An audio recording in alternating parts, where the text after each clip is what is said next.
Thanks for tuning in to the Old Dirty Basement. On this week's episode, we're covering the Godmother, Griselda Blanco. Ooh, Blanco. Godmother, would that be Dea Madre? Close. We're coming all the way from like Medellín, Colombia to Miami, Florida. Sí. With El Madrina. That is the Godmother. Sí. Sí, senor.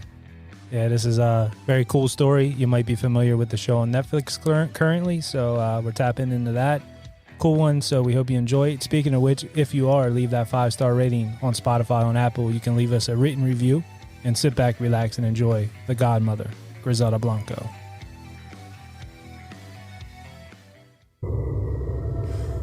This is the Old Dirty Basement, home to debauchery, madness, murder, and mayhem. A terror-filled train ride deep into the depths of the devil's den. With a little bit of humor. History. And copious consciousness. I'm your announcer, Shallow Throat. Your hosts are Dave, Matt, and Zap. I love you, Matthew McConaughey. All right, all right, all right. Hey, this is Dave, Matt. And Zap. And welcome to the Old Dirty Basement. where every week we cover a true crime, Murder. Or compelling story. so sit back. Relax. And comprehend. Hola, bendejos. Welcome to the Old Dirty Basement. I am Matt. With me always is Dave and Zap. Good afternoon, gentlemen. What's going on? Hello, bendejos. Yeah. Yes, bendejos. Hello, gringos. Yeah, see. Learn some Spanish today, I guess. Colombian Spanish.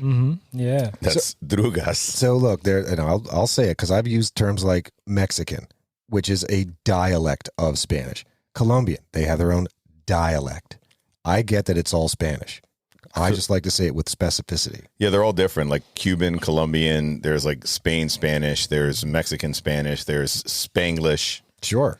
There's all different kinds Dude, of stuff. hell, in America, you've got, let's just say English. And I'm not talking the Queen's English. I'm talking American English. But then you have how Bostonians might sound. You Or have the South. the Deep South. Yeah. Right. I mean, it's Louisiana, all, those people speak. I don't know what the hell they're talking about.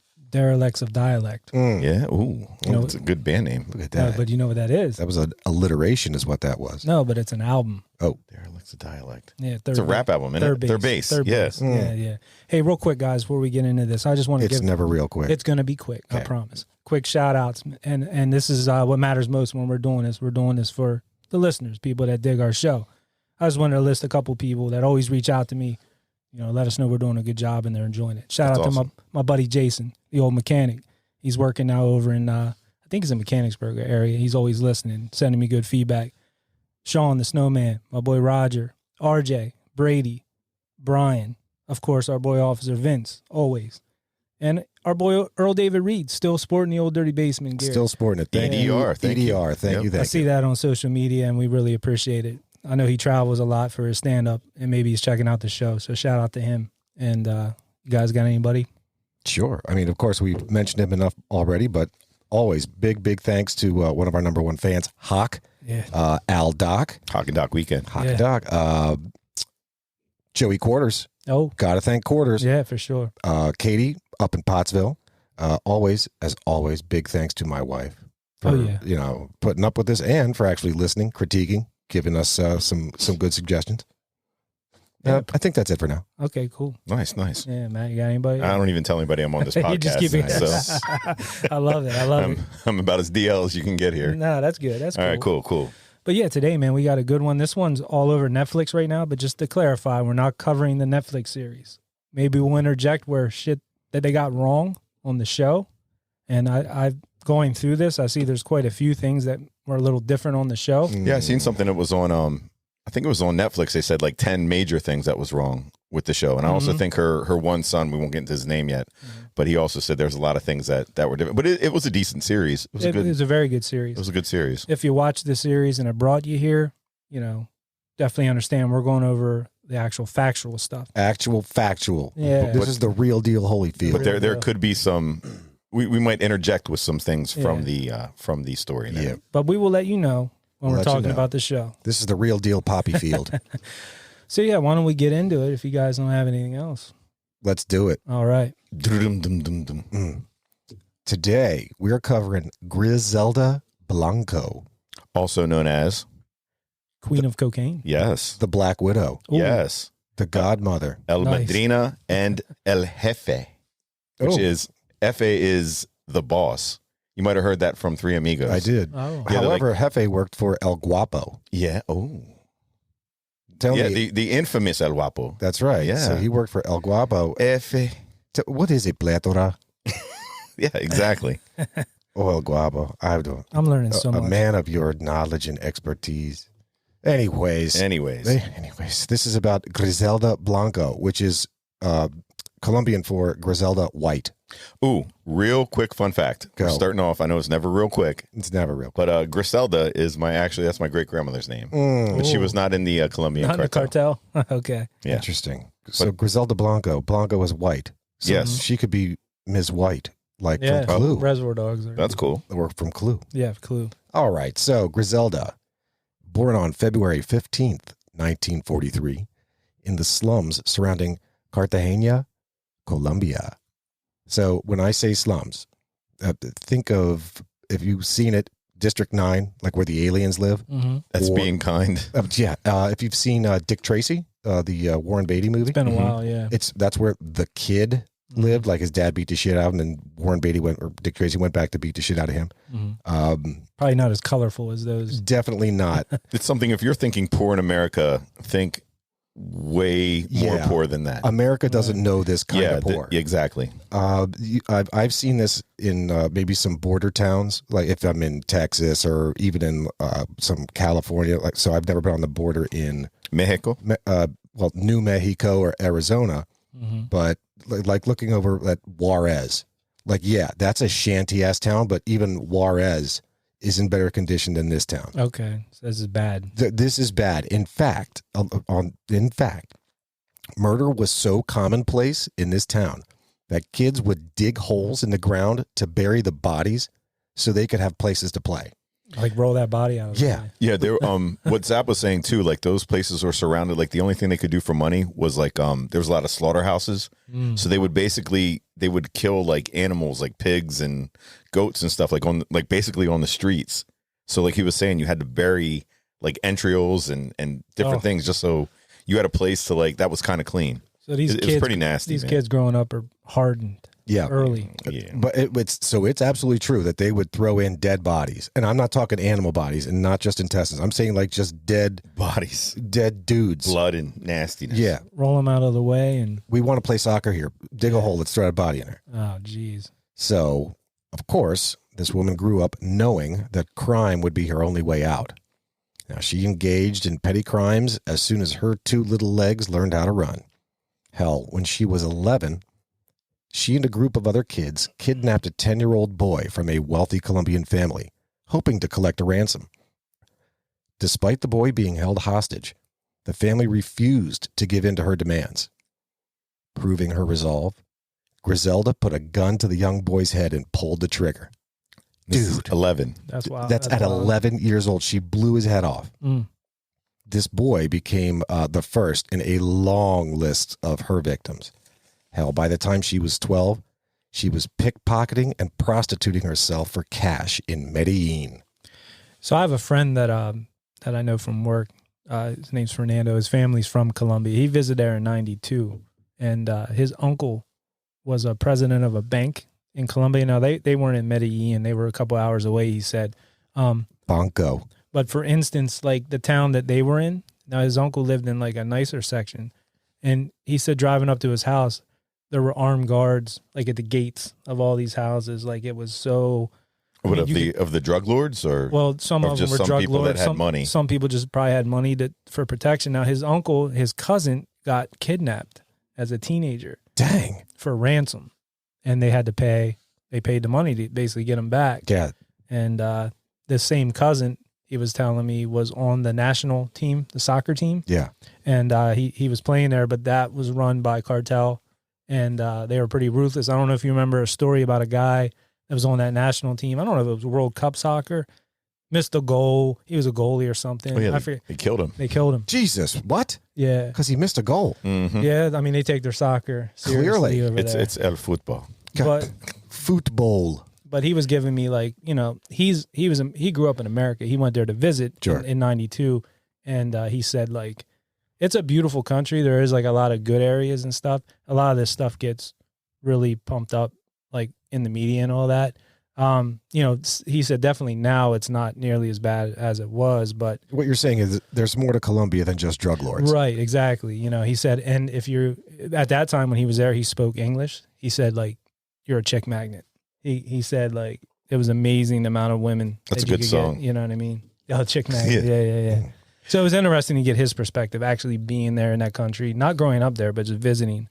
You saying that, Dave, with I think a lot of like places like Colombia, Cuba, Mexico, there's still like a lot of people go there, they enjoy their vacations, but they're staying on like a resort. Dude, a compound. Yes. Let's be clear. Those places are guarded, their security. A lot of people think it's cool to go off the compound, as you're saying, or the site that they're on, and going off of these places and going into the cities. If you like being human trafficked, go off the compound. Yeah, you might be in trouble. If you like getting robbed, get off the compound. It's not a good thing. These places are still kind of scary. Like Dave said, not how they were maybe in the 60s, 70s, 80s, 90s, but today you still need to be aware of your surroundings. Yeah. I was surprised to find that they were touristy, like on the coastline, that they have places. But he said they do. Like you're talking about, like I don't know if it's sandals, but yeah, resorts. Something There's plenty of like resorts. that, yeah. Sure. I was surprised to find that, but yeah. Look, they've all got beaches. All these places got beaches, man. And if it's decent cocaine. enough, well, there's going to be Cocaine, money to be made somehow. Right. Clearly, there is more to the Colombian economy than Drugs. just drugs. Mm-hmm. But Colombian is that's the best you can get. There are safer places to vacation. I'm just saying, drug wise. I mean, it's pure. Yeah, It's good. Good coffee too. The source. Ooh, that's true. Juan Valdez. Oh, who sang a song about the Colombian there, Zap? About Juan Valdez? No. The Colombian? Oh, the Cuervo Gold. Yes, very good, very So good. that was I know Steely your Dan. fans. Yes, I know your Shit, fans. yeah, man. The fine Colombian. That's right. Make tonight a wonderful thing. That's a good song. All right. Fantastic. In 1956, at the age of 13, Griselda met Carlos Trujillo. Now, for just us American gringos, it's Trujillo, but pronunciation-wise, it is Trujillo. Thank you, Matt. Mm-hmm. Carlos was a sex client of hers, a known fraudster and document forger, that would be for immigration papers, and a human trafficker for exporting illegal immigrants into the United States. Griselda and Carlos married in 1960 when she was just 17. When does Kip Winger stop? When does Kip Winger stop? It does not. It He's does not international, stop. man. Dude, 17 is our magic number. I'm telling you. It is. God bless you, Kip Winger. What would Kip Winger do? Anyway, We should all get Old Dirty Basement jerseys with the number 17. 17 on the back. I think that's great. it comes up almost every goddamn podcast. It does. All right, so she was 17. The two went on to have 3 children, 3 little niños, all boys, Osvaldo, Dixon, and Uber. Now, would that be Uber? Uber. Okay. Osvaldo, Dixon, and Uber.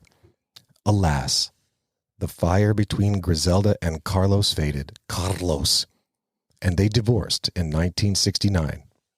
Not but a year or two later, Griselda had her ex-husband killed over what some claim to have been a bad business dispute.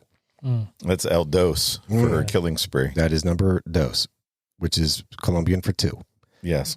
Not long after the untimely death of Carlos, Griselda met another pillar of the local community, Alberto Bravo.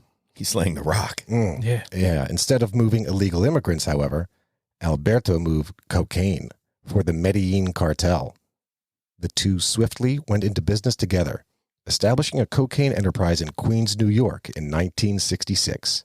They married in 1968. So she really wasted no time. No time. Yeah. This woman was all business. I got to get the hell out of Medellin. Yeah. Well, they said growing up, like she realized like the shit she lived in, and she was like, I'm not going to be here. Like she would tell friends or people that knew her at a young age that I am getting out of here some way. Her dreams are going to come true. She's like Disney. Hell yeah. Griselda's and Alberto's business had started small, with modest amounts of cocaine being smuggled by individuals in their suitcases on commercial flights. Griselda then became creative in her smuggling scheme. She purchased an underwear factory and designed and produced underwear with secret compartments in which the cocaine could be smuggled. But it's never enough, is it? Within a few years, the couple had their own planes flying the coke directly from Colombia into the States. A few more years later, we're now into the early to mid-70s, and cocaine was all the rage. And in New York City, where the drug trade was controlled by the 5 families of the Italian mafia, Griselda and Alberto were able to undercut the mafia's product by having their own direct connection to the source in Colombia. By 1975, Griselda's and Alberto's business was grossing tens of millions of dollars per month and had a network of more than 1,500 dealers, enforcers, and smugglers. 2 things on that. So could you imagine if she was producing these underwear and stashing coke, if one of those sets of underwear made it, I don't know if she was selling that stuff. Could you imagine you going and buy like a set of underwear, lingerie, and there's like $10,000 worth of cocaine? Yeah. You know what I mean? I see what you're saying. Like if part of the assembly line process is, okay, now after we've made the underwear, before we seal up the compartment with the coke, you got to put the coke in there, and then we seal it up and then it goes into these boxes. So these boxes are the coke underwear. These boxes, just in case you wanted to, I don't know, make use of her production facilities, Make it these look are legit. these are for the masses. Could you imagine if one slipped the wrong way? That'd be a good day. A good find. But no, like for her to smuggle that coke from Colombia to New York, with those pouches and stuff, she would use prostitutes from Colombia, women that had nothing. They were poor women, and she would treat them really well. Yeah, they depicted that in that show. Yeah, They showed them but back in the day too, it wasn't how you're thinking today. Like you're not going through scanners. This is way before 9/11. they got away with so much stuff. Oh my so God. they said a pretty woman that flirts with like the guards and stuff. They don't even check women back then because they could be charged with touching them all up and stuff like that. So they kind of just let like the women go. So it's pretty smart. The other thing I wanted to touch on is that I'm surprised that the mob, now I know the mob, they don't like dealing in drugs, like the old heads that were in the mob at the time, but I know obviously they were, like some of the younger guys were slinging drugs. Yeah, once the old heads started dying off, The younger guys Gottis and them loved it. guys. Yeah, they loved it. But I'm surprised that with the mob's power, that people selling drugs from Colombia were able to come in and even have a little bit of market there. But go back to The Godfather. Remember the Italian, the mafia didn't deal with drugs. They said leave that shit alone. Well, that's what I was saying. Yeah, they didn't like any of that. So maybe they couldn't retaliate because they're trying to keep it undercover. I don't know. I just wonder. I'm surprised in New York, which is like that's where the mob probably. So let's think about. Well, people have money. You can pay off the mob. Well, there's that. True. But let's also remember that we just mentioned it. So by this time, this is the mid-'70s. So I'm going to hit 2 points. One, on the mob topic. The old heads, 50s and 60s, they wanted nothing to do with it. And if they did, they would only sell it in the slums. They would only, whatever. By the time these guys are dying off, right around this time, you get the Gottis of the world entering, or anyone in those families, the sons or whatever, that want to get bigger and expand. Point number 2. This little family of her, this little cartel of her own, or her extension of the Medellín cartel, had 1,500 employees. 1,500. That includes enforcers, not just dealers. This is enforcers. These are the people that, look, if you go after the dealers, you're going to get shot by the Colombians. So they were probably just as strong, you're saying? Yeah. I mean, it was basically a mafia war between the Italian families and, the Colombians. I guess that's true. I'm picturing it as just the two of them. You know what I'm saying? Going against the mob, and I guess there's a lot more to it. You know what I mean? I don't know, too, if this is true or not. I read it on the internet on an article, and they said that she pioneered the smuggling of drugs in the bodies of dead infants. What? They were saying, she used dead children. Yeah. Yeah. Why would you? Wait. Why? A way to get drugs into the... No. How would you? What would be the purpose of transporting dead infants? I don't know. Science? Stem cells? Maybe bury. I don't know. Sending them across like families that were there, sending their kids to the Americas to get buried, or they had family over here. Right. You would put, you would use the guy that did like the fake autopsies or whatever. No. The guy that passports? did the fake passports and stuff like that. They would use the fake ones to say that they had family over here. Send a baby and they would send over. bodies over with bags in their bodies. So basically, like these babies, dead infants or whatever. I just don't get it. Well, they like he's saying, I didn't even read that part, but that makes more sense. Yeah. Say a baby dies in Colombia, Sure. and they're like, all right, well, we're just going to say he has family. In Yeah, the they don't US. have family, and they wanted to bury him in the United States. And I say see. there's a family waiting there to bury him. That makes more sense. It turned out Number to be one- very easy. Like they Yeah. could take bodies and say, "Oh, the family in you know Florida wants to bury them at the family plot or at the Right. cemetery by the house." Right. The Right. drive, I get it. Uh-huh. The drive wasn't truly the desire to send the kid to be buried there. Quite the contrary. There were dead bodies all over the goddamn place. They were Sure, just they happening pick all it the up. time. Yeah. Right. So they just say, send "Hey, it. look, man, go get me a couple of dead bodies. I want to fill them with cocaine because I need to, or because, well, one, because I need to send it, but I'm going to use that age-old excuse now. Oh man, he had familia over in America. Please let him be buried with his family." Mhm. Now I get Yeah. it. That's fascinating. Yeah, that's why. And I don't know if that's 100% true or not. You can't. But believe there's everything so you many read stories, on like the you said. internet. There's so much stuff you hear. Yeah.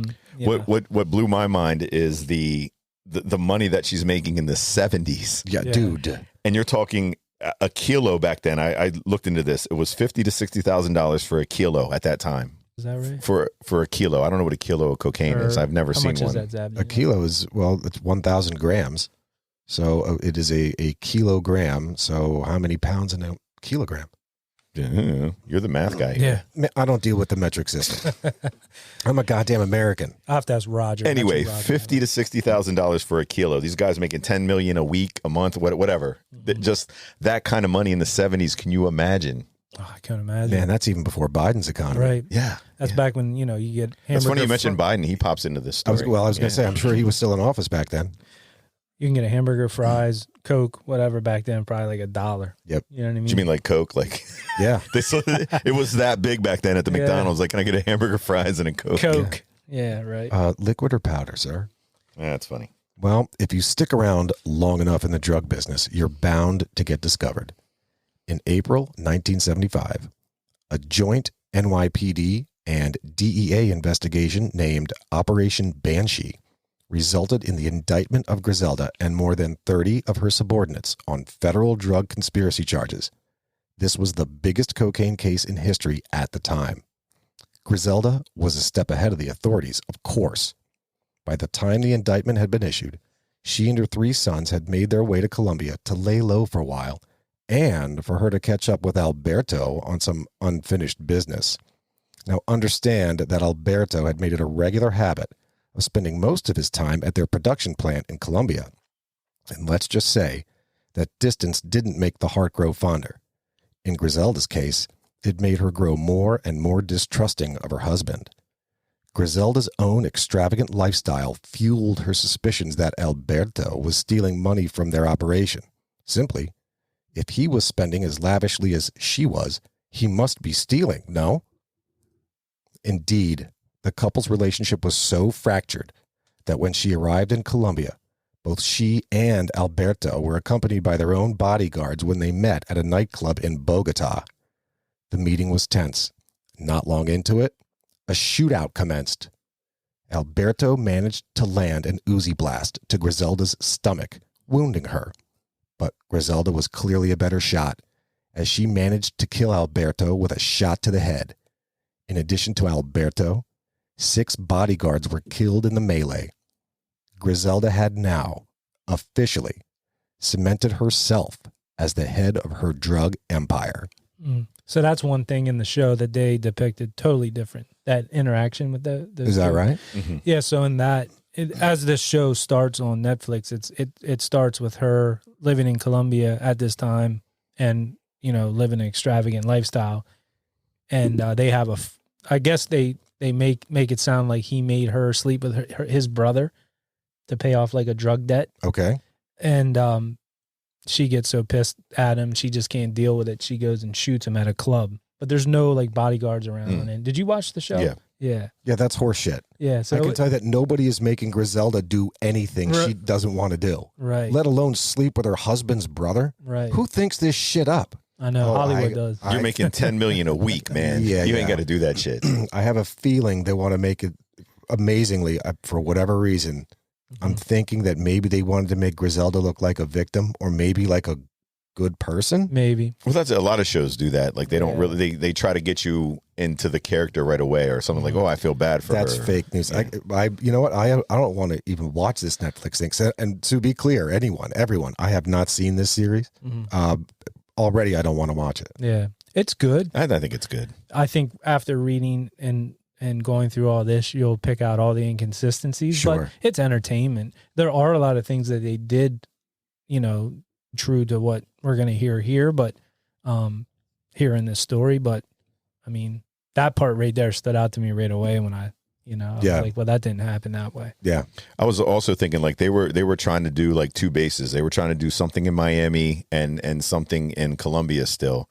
But they said like Alberto, with all that kind of money, him living there, they're like jet setting back and forth. Sure. Yeah, he like had his ladies, and Griselda heard some rumors about that. For sure. She was not happy. For sure. And as we go on, like we're going to find that was actually commonplace in all of her relationships. She had no problem messing around, and she understood that, it's just the business. Like these are people that, I mean, let's be, again, just a gentle reminder. This woman grew up in the slums of Colombia. And she was a prostitute. She's going to do, and was a prostitute. She's going to do anything and everything she needs or wants to do to get up, to move on, to move up to that next level, to get one over. But yeah, saying the next level too, like she was in a shootout with like bodyguards. True. And like there's Uzi blasts going everywhere. This With is like her something. husband? But this is something that like Her husband was the target. That's the best part. you couldn't even imagine. And then she had enough, I guess, cojones, but she's a woman, to go, and I think this is how like the lore, power? the legend started growing on this woman. Girl power. Yeah, to be shot in the stomach and still to go up to her husband, Right.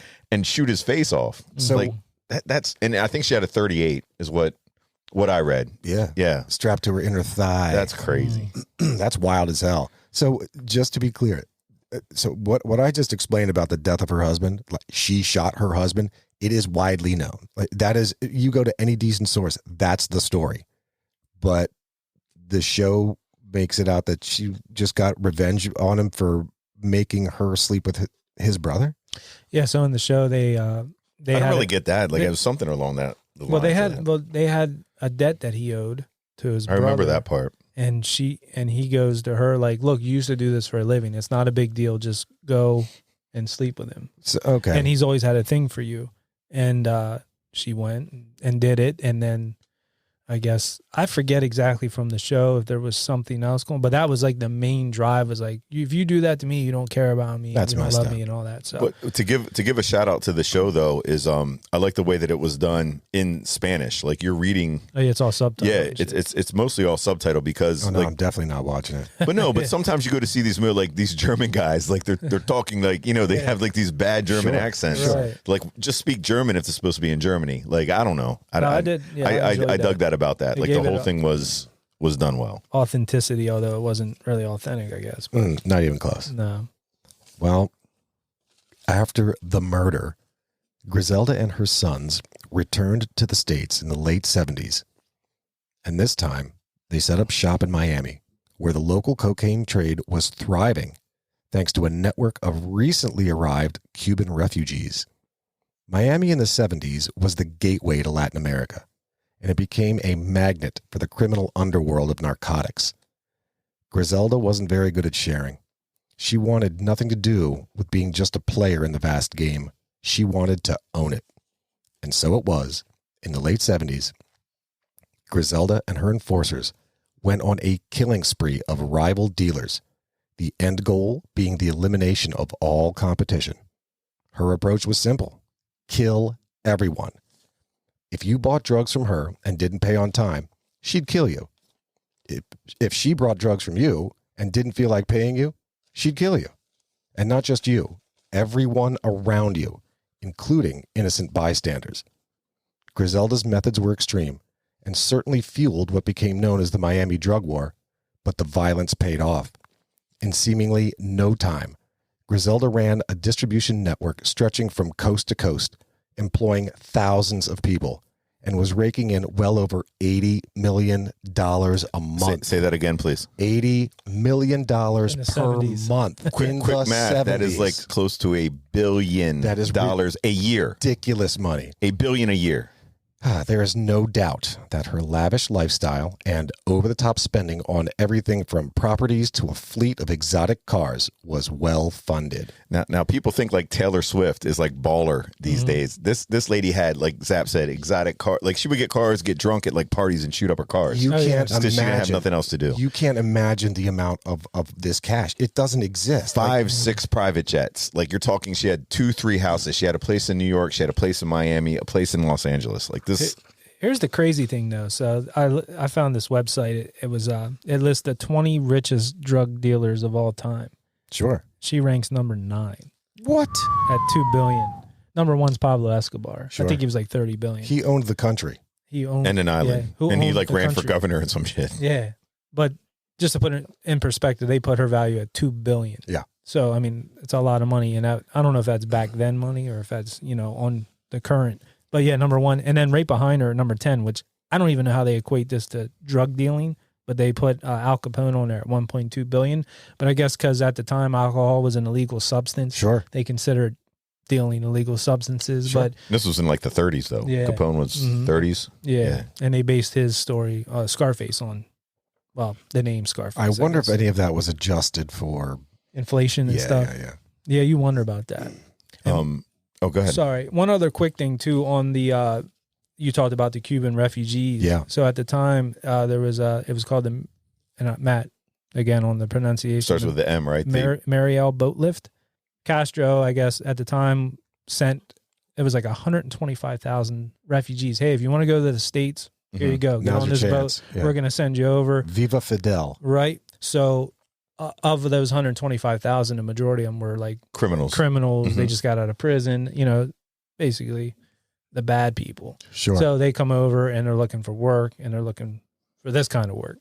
So she was able to tap into that market, and these people did not give a fuck. I mean, they were just like shooting up. They didn't care. She was her army. Yeah. Right. And she was like nice to these people too. Like she would give them money. She would take care of them if they needed anything. Yeah. They also said like she was responsible for over, I think 200 or some murders at the time. I read the same. Yeah. And it was said that some of the coroners, like there was bodies like just every day. And then like the heat in Miami, that they would have to rent refrigerated trucks Stinky. to put the bodies in because there was just so many of them before they could even get to the autopsies. They said, I think the one number I heard that at one point before she was active, it was like 100 homicides a year, and it jumped to 400.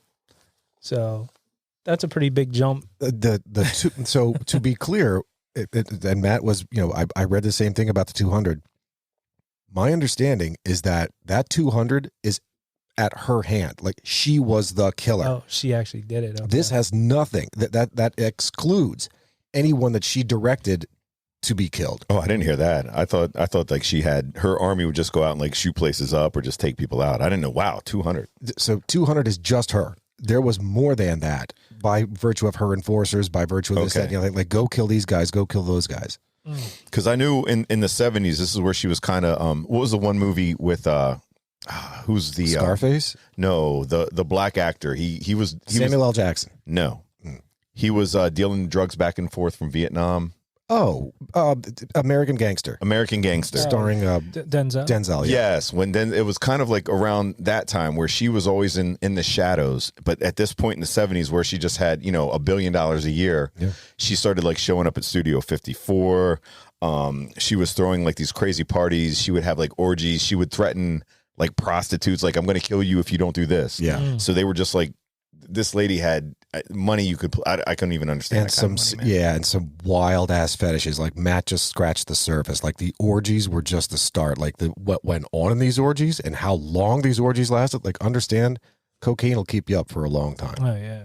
But they were saying too, like it wasn't the cocaine. Also, she was also getting into like people were starting to mess with crack. Crack is whack. In the show, they depict that. Yeah, and that's I read that she was. real? Yeah, she was starting to get on the pipe a little bit. Dang. Yeah. Crack is whack. Clouded her judgment. Yep. Leave that crack alone. All right. Well, despite the busyness associated with being the godmother of the cocaine world, Griselda found the time to marry her third husband, Dario Sepulveda, in 1978. Dario. For fuck's sake. Dario. Dario. So like Mario with a D. Exactly. Fine. Dario Sepulveda in 1978. What did I say, Dario? Dario. Okay, Dario. No, it's Dario. Like right. Mario. Dario like Mario. The two went on to have a son together, Michael Corleone Blanco. Wherever did she get that name? And yes, they did name him after Al Pacino's character from The Godfather. Wow. You know, there's a rule in the drug trade. Don't get high on your own supply. Griselda must have missed that day in drug school, as her increased drug use fueled both her bloodlust for eliminating her competitors and her overall paranoia. Within only a few years, Griselda's and Dario's relationship began to suffer due to her ongoing drug use and both of them frequently engaging in extramarital affairs. In fact, there was an instance where Griselda found Dario in a compromising position with a number of hookers. Griselda herself shot 8 of them. Dario knew that the drug business was no place he'd wanted his son to be. Desperate to start anew, he begged Griselda to cash out, leave everything behind, and start a new life where no one would know who they are. Griselda refused, all but laughing at the idea of deserting the empire she'd created. In 1983, Dario left Griselda and returned to Colombia, taking Michael with him. It didn't take long for Griselda to exact her revenge. One day, while on his way to the home of his mother, where he and Michael were temporarily living, Dario was executed. His son, Michael, witnessed his own father shot to death by 2 hitmen disguised as police who intercepted their car. Wow, that's pretty brutal there. But they she don't depict mess that, around, man. She does not mess around. They depict that in the show as well. When he tries to get the son, he's like, I don't want him to grow up in this and this. And Yeah, he didn't need that. And they talked about, and I'm sure at that time, it's like, when's enough money enough? Like, you can walk away from this and you don't need to live this life anymore. Shit, yeah. You've got enough. But I think she was just so, I guess, money and power hungry that you can't stop.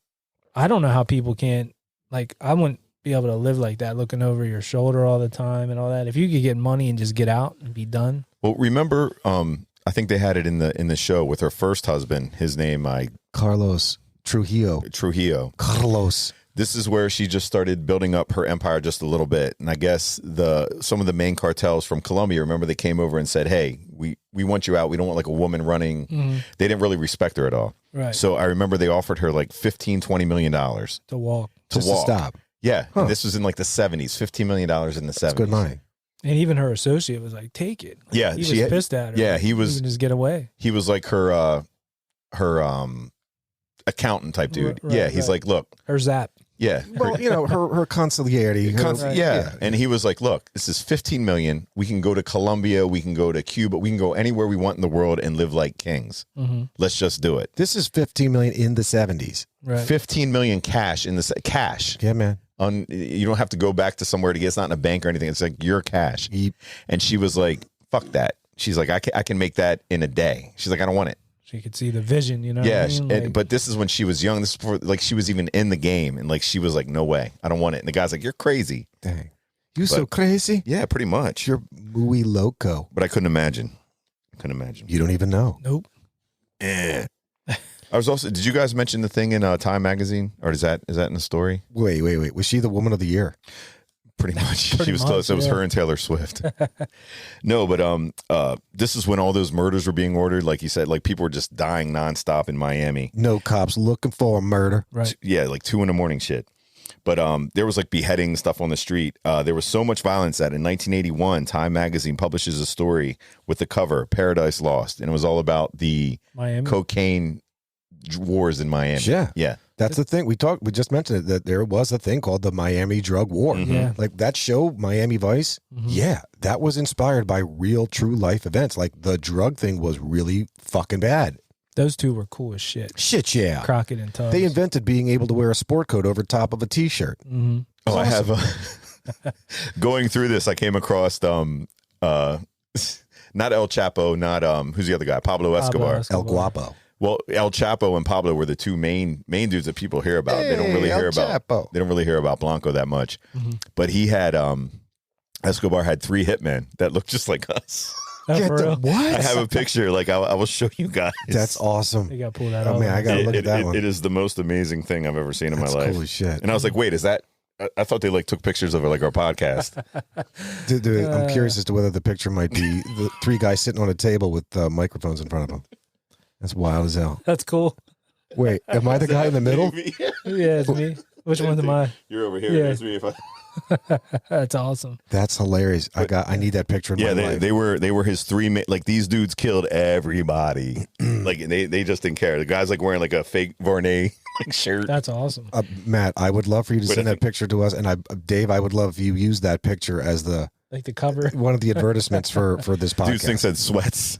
He's got blood on his pants. Dang, blood on the sweats. That's a goddamn. But this guy kind of looks like Rico Tubbs. Yeah, he does kind Yeah. of look like him. Yeah.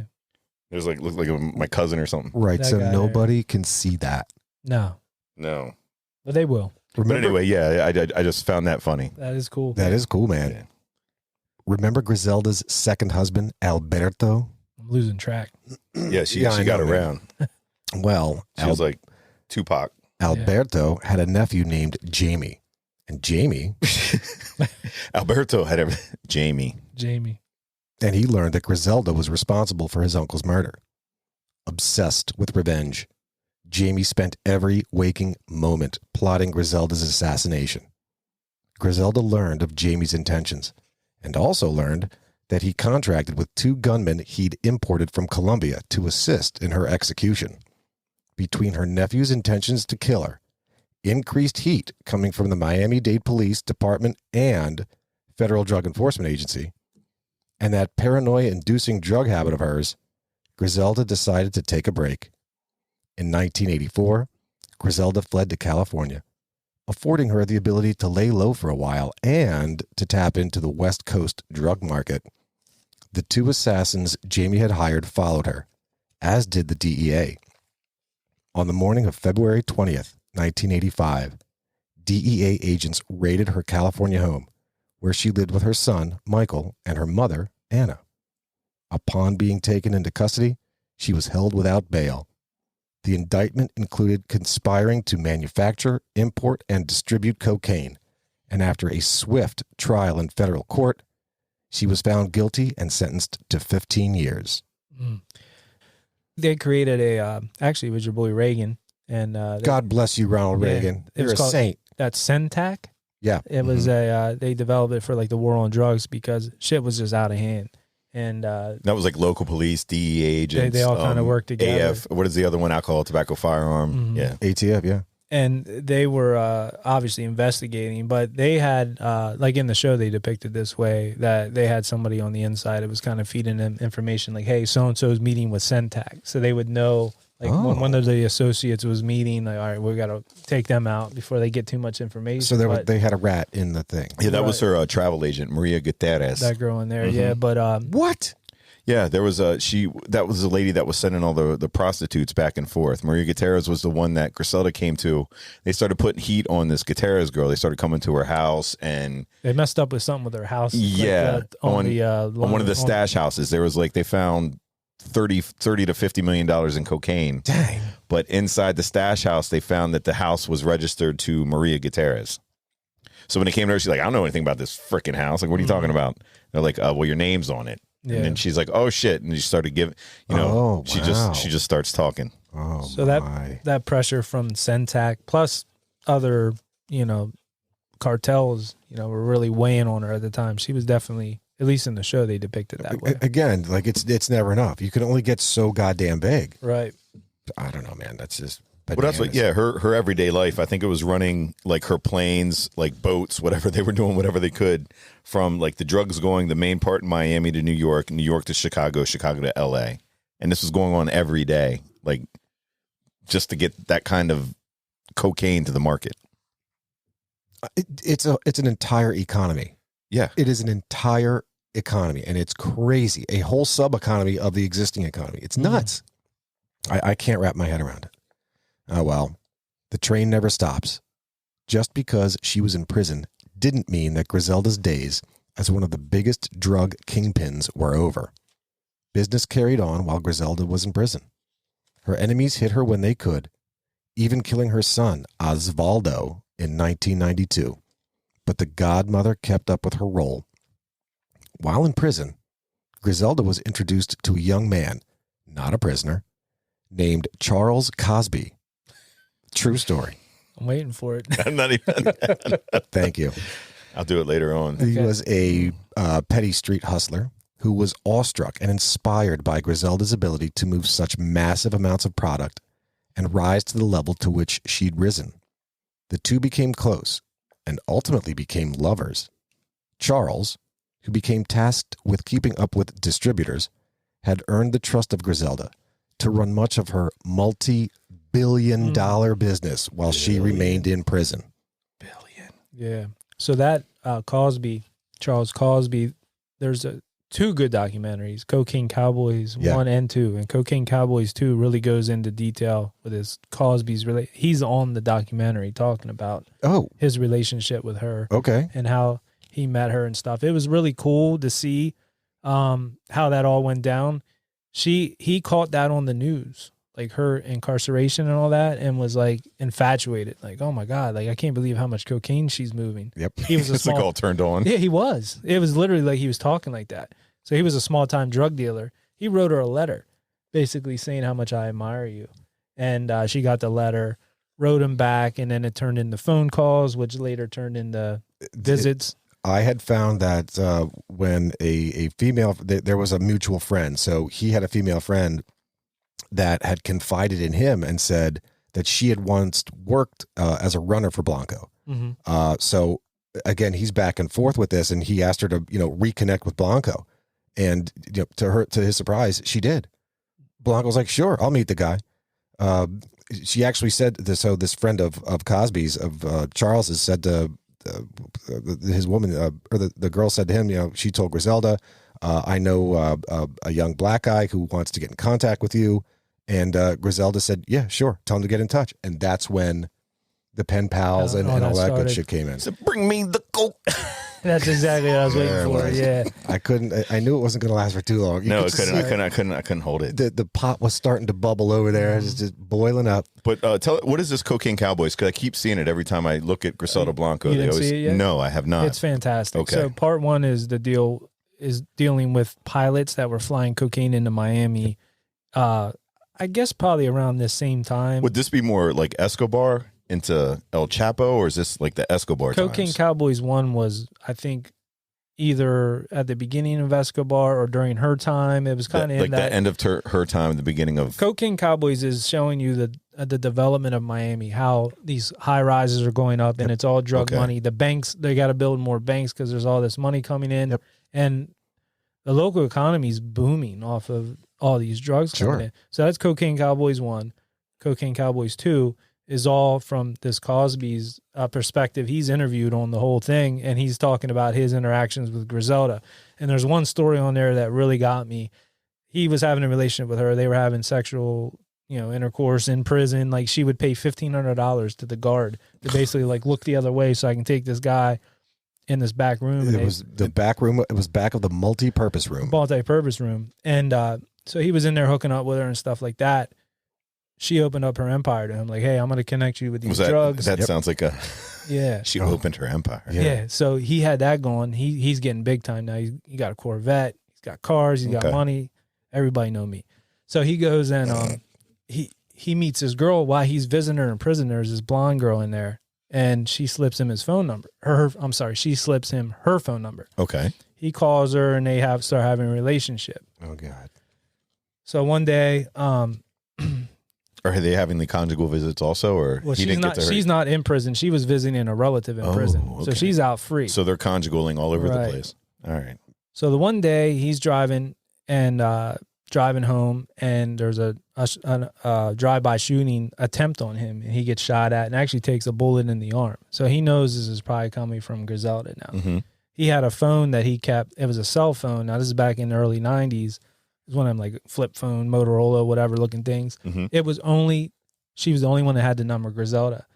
So the one day they were in his bedroom, him and this blonde girl, and the phone rings. Oh, God. And she's like, she picks it up and answers it and gives it to him. And he's like, why'd you do that? And she's like, Charles, trying to get him killed, man. she's like, Charles, do you know what loyalty is or something like that? And he's like, yeah, of course. You know, and she's like, well, why are you doing me like this? He's like, what are you talking about?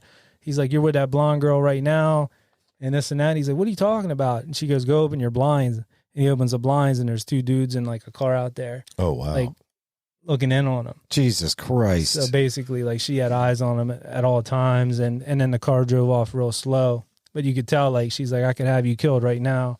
Sure, for damn sure. So she had so much power just from prison. And this guy's perspective, it's a great show. And it goes into a lot of this stuff. I love the way that it's filmed. It's like a Discovery Channel show. Mm-hmm. So you're really seeing like the live people. Like there's some dramatic to it, but with absolute historical accuracy. Oh yeah, You definitely got to check that out. Yeah, there's no artistic liberties taking. They're just telling the story. Did you get to see the Cookie Cowboys too? Yeah, I didn't see 2. I saw the part first 1. Yep. Okay, What always gets me is these like relationships that are like these budding relationships from in prison.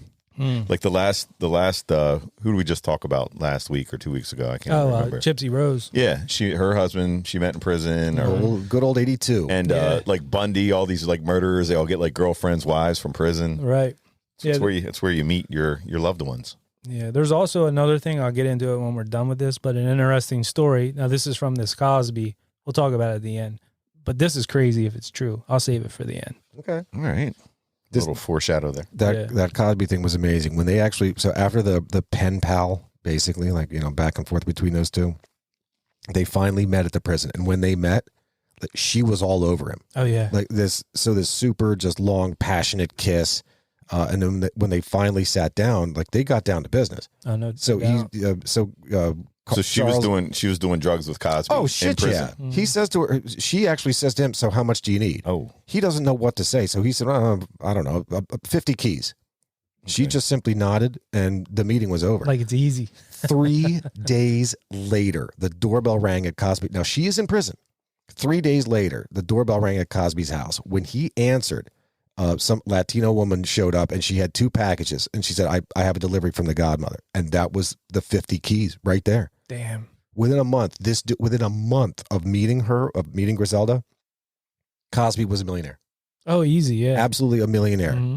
And again, he certainly paid he would do the $1,500 for the, you know, for the slappy while he was there. Yeah. And dude, all this guy had to do, you know, when you say he was allowed into her empire, all he had to do was fly around the country and meet with distributors. That's all he had to do. Yeah, they had like ports and stuff like here, Carolina, New York. what a great job. Every time he shook somebody's hand, he made $1 million. I mean, he was basically her protege. And the thing was, like, her associates did not like it at all. Hell no. He looked like Milli Vanilli, didn't he? No. He In looked his like, early days, no, he did have a Jerry curl Was thing it? going Yeah, on in his oh, early yeah. days. No, but he like I'm looking at him now. Milli Vanilli. No, not No, Milli today I Vanilli. seen it, like, yeah, he was like sitting, he wears like the cool sunglasses. Mhm. Yeah, he looks like he had, made like, money. He had like the long, but it was straight hair. It was kind of a cool look. He had like a tracksuit on when he was younger. He was only 18, 19, I think, when he was hooking up with her. Yeah. Okay. And then now he's being interviewed in Cocaine Cowboys too. He's like probably 40s. You know what I mean? And he looks like Master P a little bit. That's Is who he kinda is he remind still me of. alive? Yeah. A matter of fact, in this Griselda documentary, Yeah. he refused to be like, he said, "Do not put anything about me in this." Yes, he was. Yeah, That's he what they were wasn't. saying. He wasn't mentioned You're saying in the Netflix, in John? the Netflix one. That's yeah. what people were saying. I don't know if that's true or not, but he's not mentioned at all in the Griselda series on Netflix. I mean, they ended it. Well, yeah, they left a lot. They left Yeah. the later part of her. They left her jail time pretty much out of it Mm-hmm. in the Netflix one. Mm-hmm. Yeah. Well, meanwhile, the feds knew there was more to Griselda's criminal history than just shifting drugs. I mean, just how big is this drug cartel? And were the stories of her involvement in seemingly countless murders true? It didn't take much for the DEA to turn Griselda's most trusted enforcer, Jorge Rivi Ayala.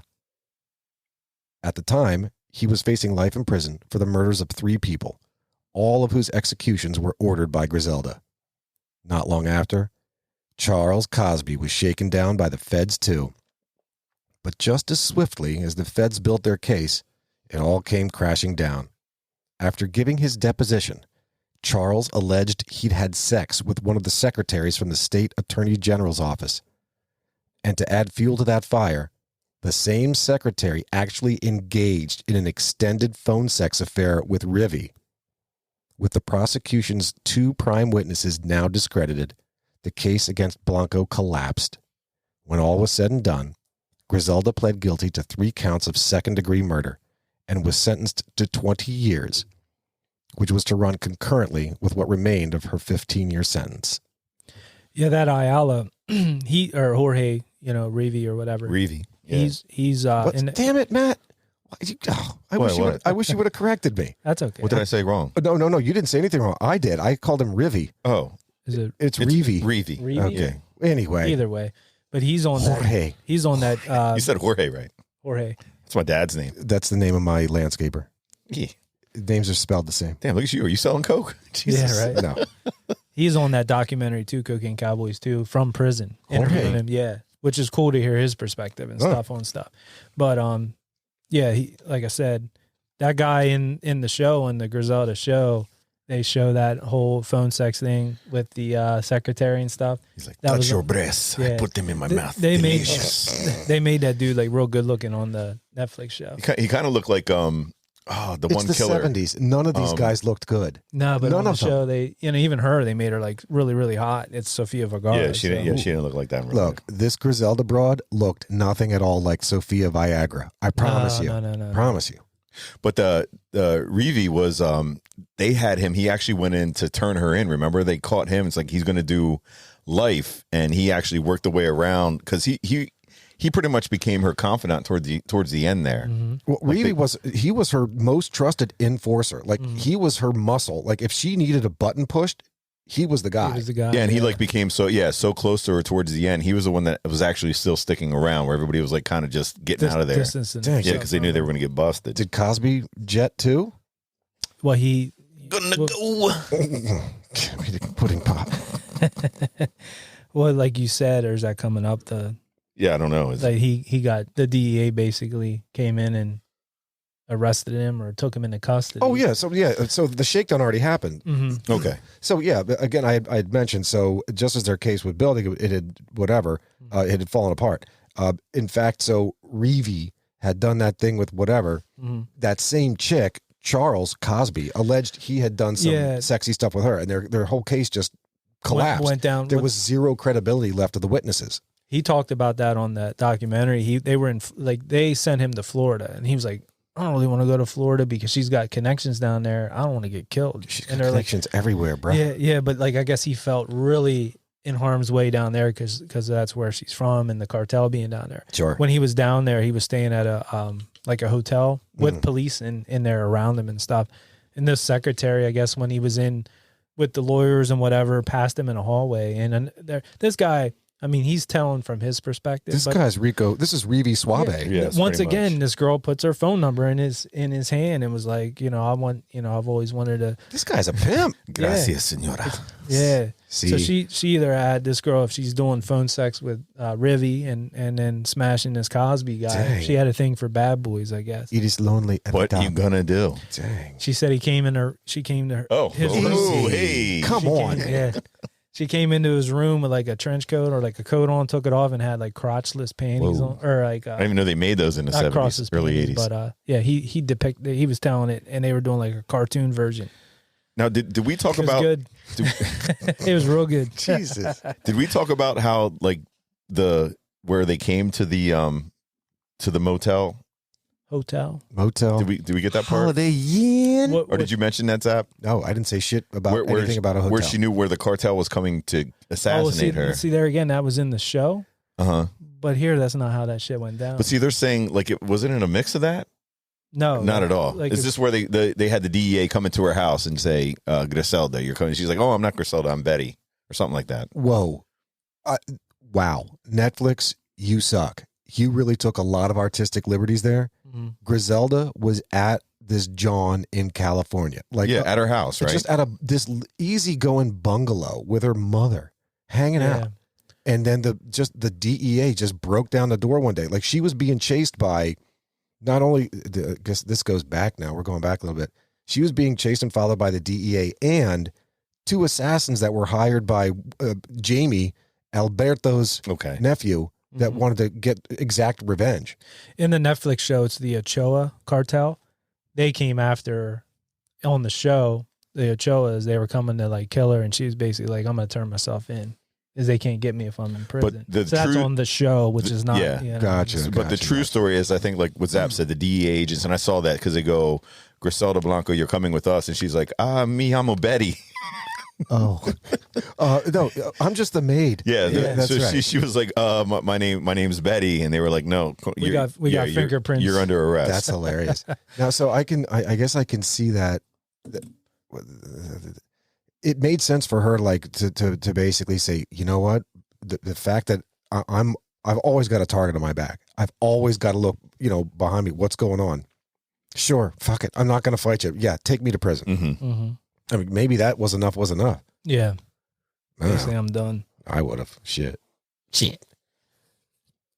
Thanks to a lifelong love of smoking cigarettes, Griselda was released from prison in June 2004 and was deported to Colombia. She'd had a heart attack in 2002 and was granted compassionate release in 2004. She'd been certain to squirrel money away during all of her years in the drug trade, and she had plenty of money waiting for her upon her return to her native land. Life was good for Griselda, now out of the drug trade, and she was now in her golden years and enjoying a life of leisure. On September 3rd, 2012, while leaving a local butcher shop in Medellín, Griselda was gunned down by a lone assassin on a motorcycle.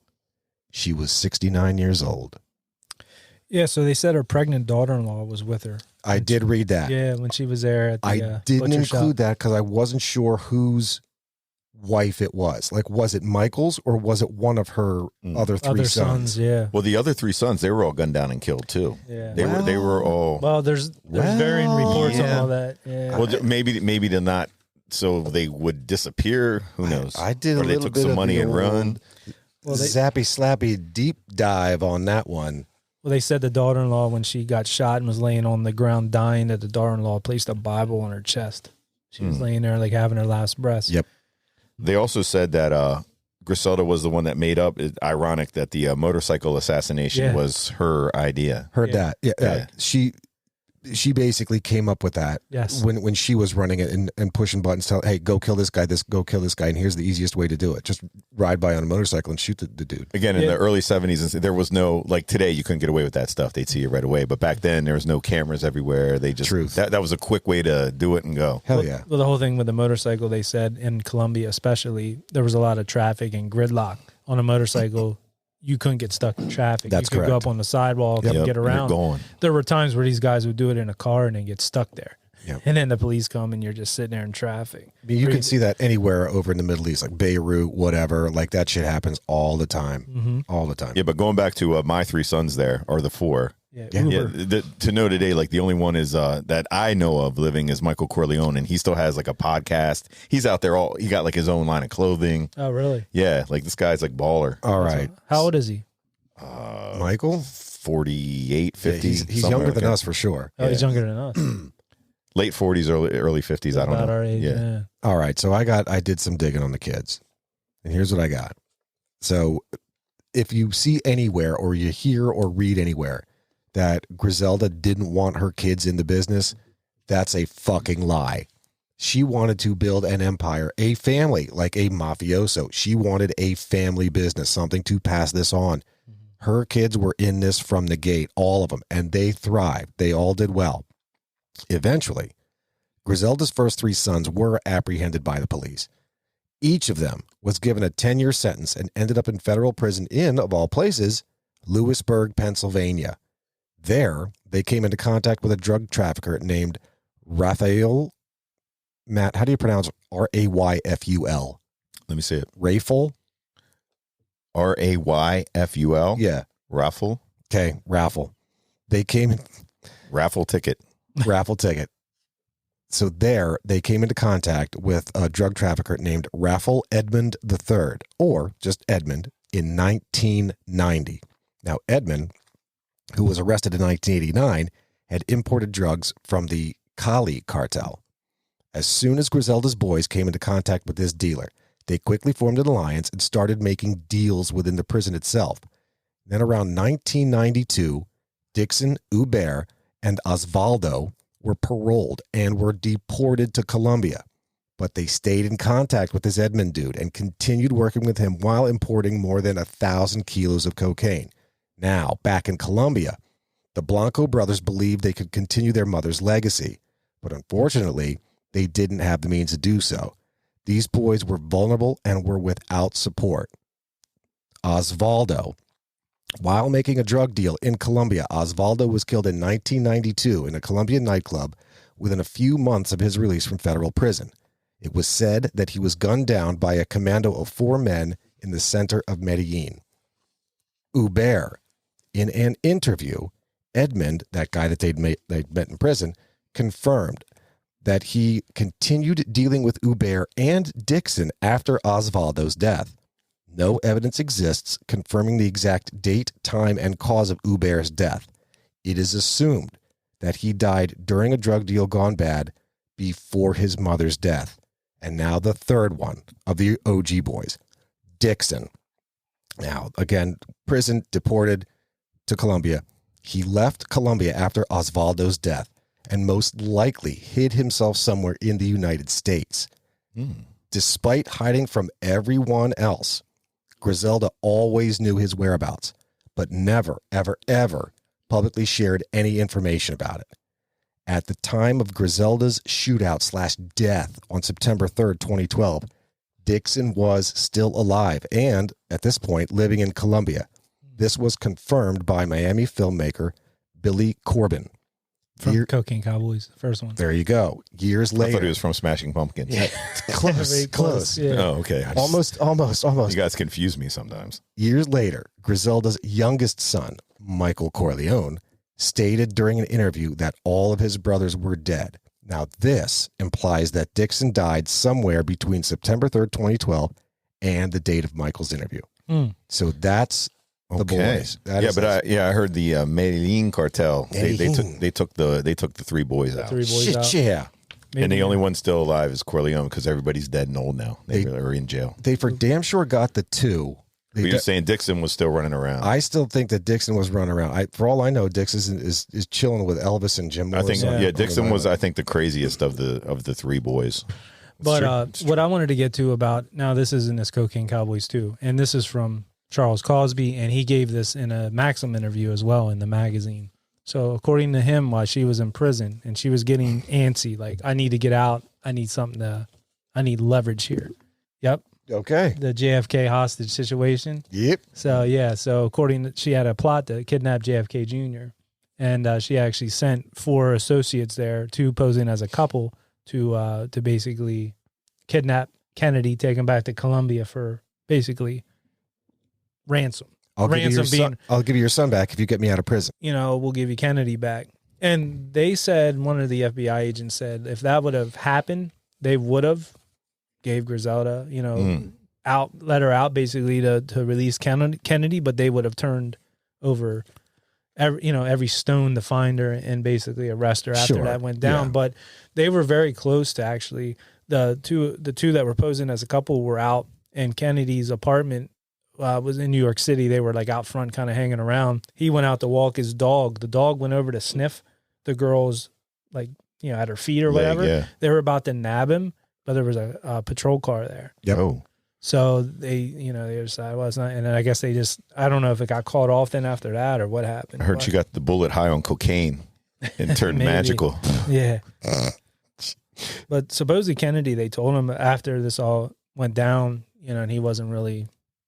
He wasn't phased. No, I didn't. He was getting high off for shit, man. Yeah. That's when it was called off, like immediately. Like those guys saw that squad car right there just chilling. Mm-hmm. And they figured, oh, holy shit. I mean, I guess it makes sense. This is the son of a now dead president. And he's a pretty popular guy. Oh, for sure. He's probably going to have, cops or security or whatever looking out for him. And that's when they scrambled. It was off. It was absolutely off. Well, also during a phone conversation between Cosby and Griselda, they're all recorded. So they were talking about, this was coming up in their conversation. I don't know if it was in code. Like prison recordings or like on? Yeah, prison recordings. Yep. And I don't know if it was in code, but they got enough that the prison people alerted the FBI, like, hey, you might want to look into this. Yep. I think this is about to happen. And maybe that was the reason too. Yeah. Anyone in prison, what you're talking on those public phones there are all recorded. Yeah, it was just bad. a heads up. Yeah. During that whole exchange, I'm glad you actually mentioned that. During that whole exchange, now, Cosby will say he had no idea.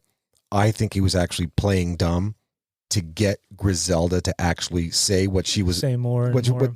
This whole thing was simply, it started with, she pulled this little slip of paper out of her bra and she gave it to Cosby. She was stuffing her bra again. And there was basically 7 characters on it. It was JFK, 5M, and Y, which was JFK, 5 million, New York.